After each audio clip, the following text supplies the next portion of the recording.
switching stations at split, split, split, and you're deciding in that split moment whether or not you're going to stay at that station or not. People make those kind of tonal decisions all the time, and your voice is giving away that data like that. You said earlier that voice is life, and you talked about voice work. So maybe we just need to step back a little bit and just give people an understanding of what does that mean? Like, what is voice work? If I've never heard that term before, or understand that there's ways that we can use our voice for different impact to different affect, tell us a little bit about what that is. A lot of times you'll hear someone say something like, I don't like how you said that to me. And then the person will respond, what are you talking about? What do you mean? It's like, it's the way you said that. And it's this elusive kind of assessment or judgment that comes where you're like, well, this is just the way I talk, deal with it, or whatever have you. Tone or timbre is the quality of a sound, and that is detected instantly. Your voice makes an impression on someone in 1/10 of a second. That's the same amount of time that timbre of music makes an impression. There's a book called Nothing But Noise, and it's about timbre in music. And he talks about voice very briefly.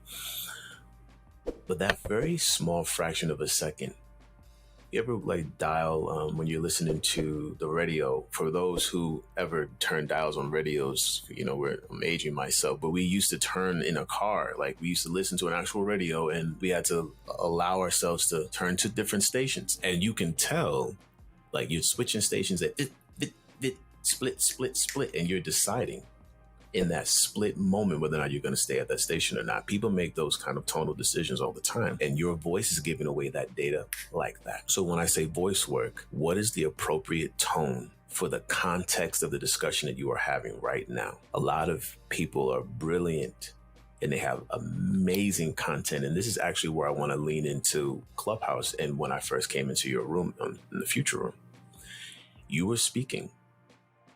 And I remember instantly being like, I don't know who this guy is, but I'm listening.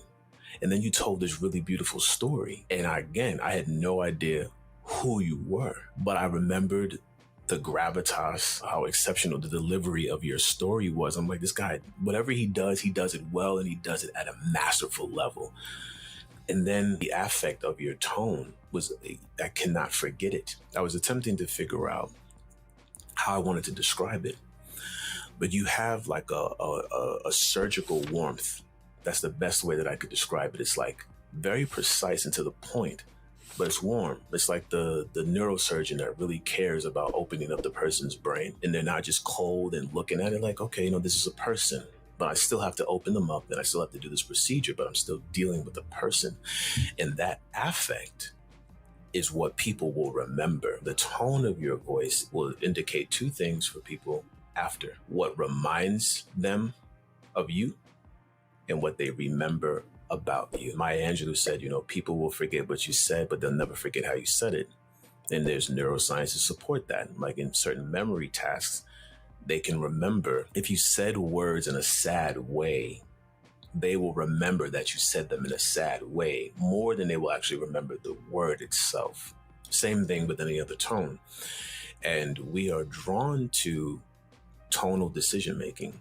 For example, I go to a restaurant, you go to the waiter or the waitress and you say, what's good food on this menu? And they'll point out this dish, like, oh, this is one of our popular ones. But then they'll say something like this, well, but this right here, blah, blah, blah. And I'm like, that.